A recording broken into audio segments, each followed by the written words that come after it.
The president and the people around him are literally brain broken. And when I say brain broken, I mean quite literally. A New York Magazine interview with Donald Trump had him forgetting words, stumbling, and then talking about how his father had Alzheimer's. Listen to this. Fred Trump died in 1999 at age 93, Donald Trump's father. He had, Trump said, quote, a heart that couldn't be stopped, with almost no health conditions to speak of throughout his long life.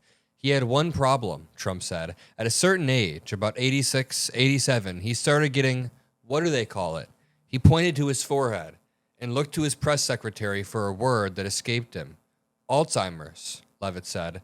Like an Alzheimer's thing, Trump said. Well, I don't have it. Quote, is it something you think about at all? I asked. Quote, no, I don't think about it at all. You know why? He said, because whatever it is, my attitude is whatever. He's like, no, I forgot that I thought about Alzheimer's. Quite literally, the caricatures that they tried to paint of Joe Biden, that is Donald Trump. They call Joe Biden the auto pen president who slept all the time, but Donald Trump is sleeping through his meetings and pardoning actual criminals who traffic drugs, like the former president of Honduras, who was pardoned, and then Trump said he doesn't know the guy. He didn't know anything about the pardon. Our president is losing it. I personally think Stephen Miller is leading a lot of the most extremist policy, and Donald Trump went all in on this cover-up along with Stephen Miller, along with Kristi Noem, Caroline Levitt, and now they are paying the political price. Even Will Cain, a Fox News host, on his midday afternoon show came out and said, hey, we can't just jump to conclusions and call people domestic terrorists. He condemns the DHS's response. I want you to take a look, and I want you to drop a like and subscribe if you appreciate having independent media. We won't call people domestic terrorists and jump to conclusions other than the January 6ers after we give them a chance, give them due process, but it's pretty easy to see that they are clear January 6th terrorists, domestic terrorists. But this is different. He writes on X, some of these sources have described DHS response to the shooting as a case study in how not to do crisis PR. One said they are so fed up that they wish they could retire. Another said DHS is making the situation worse. And another added that DHS is wrong and we are losing this war. We are losing the base and the narrative. Now, whether or not the Trump administration or DHS is losing the base, I do think there is a problem with the normies, the mommy bloggers, the Instagrammers, the moderates. And it's a problem in part of the making of rhetoric coming out of DHS that calls every one of these incidences a domestic terrorist. Yep. We have to tell the truth in these situations because the truth shall set you free, because the truth will bend toward the arc of justice. And justice and truth reveal that these agitators are on the level of insurgency.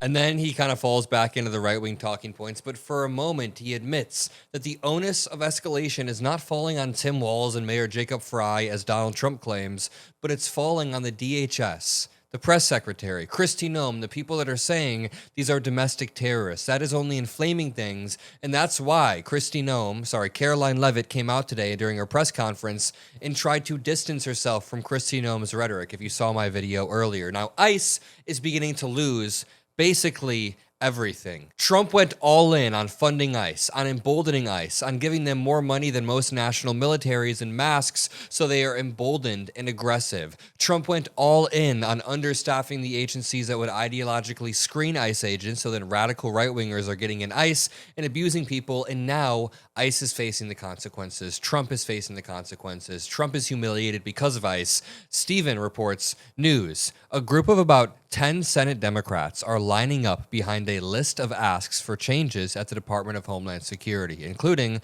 requiring warrants for arrests, mandating that federal agents identify themselves. They need to remove the masks ASAP. DHS cooperate with state and local investigations into shootings like Good and Pretty. That's despicable. There should be no more shootings. We need immediate reform now. They need to go harder. They need to enact all leverage right now. Chuck Schumer is gathering more input from the caucus, held a 1-hour meeting with lawmakers last night. Key will be whether moderates back these types of demands and funding fight. Will be internal debate about how it plays out on the Hill. And this is the big news. ICE is done. ICE is leaving Minneapolis tomorrow. Caitlin Collins breaks the news. Gregory Bovino, in particular, the Border Patrol commander at large, is expected to leave Minneapolis tomorrow. His public appearances did not go over well internally this weekend, including when he claimed Pretty intended to, quote, massacre law enforcement. You don't think. He came out and gave this inflammatory press conference, he and Kristi Noem calling Preddy, an assassin, a domestic terrorist, said he was trying to massacre people. Just utter lies. If you're going to say villainous stuff, at least don't look like such a villain, Greg Bovino. Priscilla Alvarez then reports breaking news. Top Border Patrol official Gregory Bovino and some of his agents are expected to leave Minneapolis and return to their respective sectors. This is a win.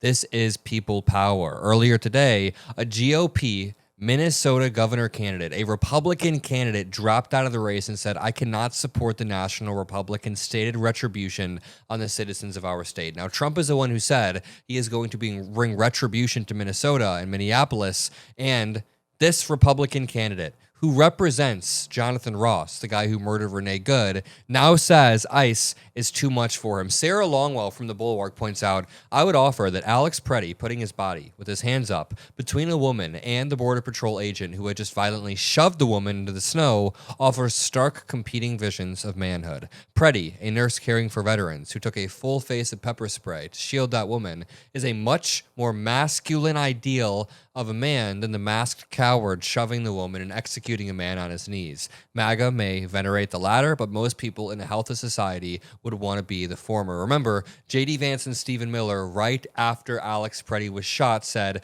an assassin tried to murder federal agents, and this is your response. Never forget. Never forget that they said this, honestly. I think J.D. Vance will be ruined heading into the midterms because of that. It's important to point out a Republican senator from Utah also came out today and said, quote, we must have a transparent, independent investigation into the Minnesota shooting, and those responsible, no matter their title, must be held accountable. Senator John Curtis, a Republican senator from Utah, may be on board for some ICE reform. Like, he seems like he's a few conversations away with maybe the most charismatic Democrat in the Senate, maybe Senator Chris Murphy, from wanting some Senate reform. I could totally see it. He knows that the Republican Party is on the wrong side of history. He knows that these massive protests and this people power will not stop until there is accountability. I want to remind you, when George Floyd was murdered by Derek Chauvin, there wasn't an immediate change. It wasn't until the video went viral a few weeks later that people then began protesting and demanding accountability.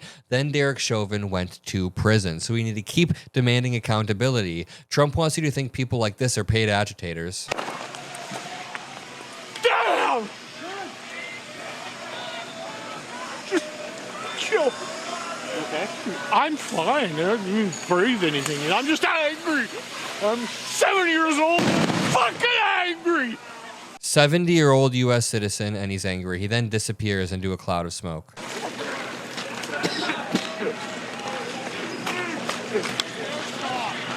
Pretty badass, if you ask me. People like Stephen Miller, Greg Bovino, Tom Homan all need to be held accountable. I love you all. I'll see you in the next video. Peace out.